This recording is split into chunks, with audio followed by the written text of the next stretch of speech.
Mag-stretchy. So, hi guys! For today's video ay maktitikman na natin ang trending na Dubai Chewy Chocolate. Yan. So, ito yon. Bali, 2 piraso lang kasi medyo pricey siya. Alam na natin kung magkano to, 100 plus. So, let's taste test. Buksan na natin no? Kahit nasa Japan yung background, tapos Dubai yung kakainin, di ba? Ang nga pala, kape, ay kunin ko na yung isa. So, kape yung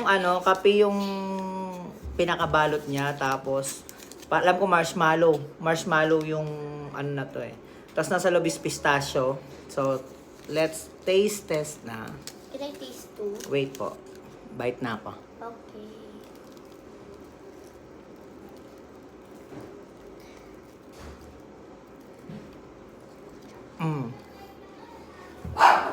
In fairness, hindi siya dry. Marunong mo lang. Pag ginagat mo siya, chewy, tapos meron mga yung pistachio niya. Crunchy. Masarap. Crunchy yung yung green na durog-durog. Tingnan mo yung labi ko nagkaroon ng black. Kasi kapitong pero parang hindi ganun kapait. Naghahalo yung tamis na ito tsaka yung pait or yung pait ng konti pero hindi mo malalasan na mapait. As long na kakagatin mo siya ng lahat. Pero pagka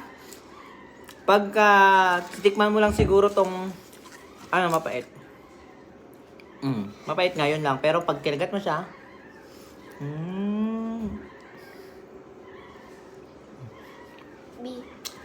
So, try nyo na rin. Bumili na kayo sa mga malapit sa inyo. Ito ay Dubai Chewy Chocolate. So, thanks for watching. Let's go. Habang Japan ang background.